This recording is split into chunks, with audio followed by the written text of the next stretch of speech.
का ए निरहु भैया, का हाल चाल बा हो मर्दवा? ठीके बा खेसारी बाबू, एकदम सब मस्त बा हो।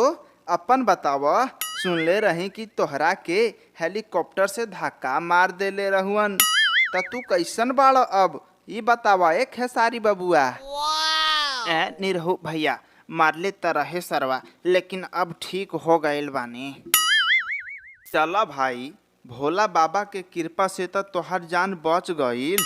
अच्छा ई बतावा खेसारी बाबू, आसो के सावन में देवघर जइब कि ना जइब हो? देखा दिनेश भैया, हम त सावन में देवघर जरूर जाइब, काहे से कि देवघर में हमनी के बहुत बड़ा बड़ा स्टेज शो होखेला।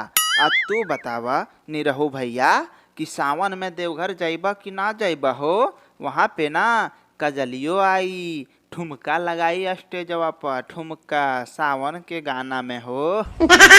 सुना एक खेसारी बाबू, हमहू जाइब बाबा के जल ढारे, काहे से कि बाबा के कृपा से नु हमर एक एक फिल्म हिट भइल बा हो, बहुते हिट भइल बा। चल ठीक बा ए निरहु भैया, देवघर जइबा ना त हमार स्टेज शो देखे जरूर अइह मर्दवा, बहुते मजा आई, तोहरो गाना पे डांस करल जाई। हाँ भाई, जरूर आइब रे, जरूर आइब, और तोर स्टेज शो जरूर देखब। ठीक है बा ए निरहु भैया, अब चला हो पवन भैया से पूछल जाओ कि देवघर चली है कि ना मर्दवा। ओकरा पे हमरा के भरोसा नहीं खे, काहे कि ओकर शादी भइल बा ना पुदीना वाली से।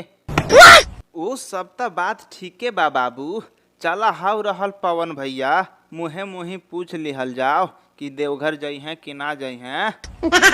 ठीक बा ए निरहु भैया, चलो चलो जाके पूछ लिहल जाओ, चलो। का ए पवन भैया, काहे उदास बाड़ा हो? का भइल बा तोहरा के? का बताई खेसारी बाबू, तोहर भौजी हमरा के सुबह शाम खाली चप्पल से मारतिया, मर्दे या ज्यादा बोलतानी तब लतियों से मारतिया, मर्दवा इहे से उदास बानी हो। का करब ए पवन भैया, बच के रहे के पड़ी। तोहरा के बोलत रहली ना वो टाइम कि पुदीना बेचे ना जा, लेकिन तू मर्दवा समझबे ना कैला, कहत रहला पुदीना ले लो पुदीना। अब मजा आवता ना पुदीना के चटनी खा के। बात ई बा, हमनी सन के सावन में देवघर चलल जाई, तूहू चलबा कि घरवे में लात घुसा खैब ए मर्दे?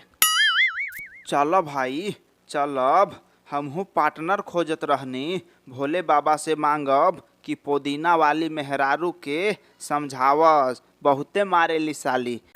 ए पवन भाई, तू त साथे चलबा मर्दे, लेकिन भौजी के साथे लेके चला, तबे ना बाबा ठीक से आशीर्वाद दी हैं।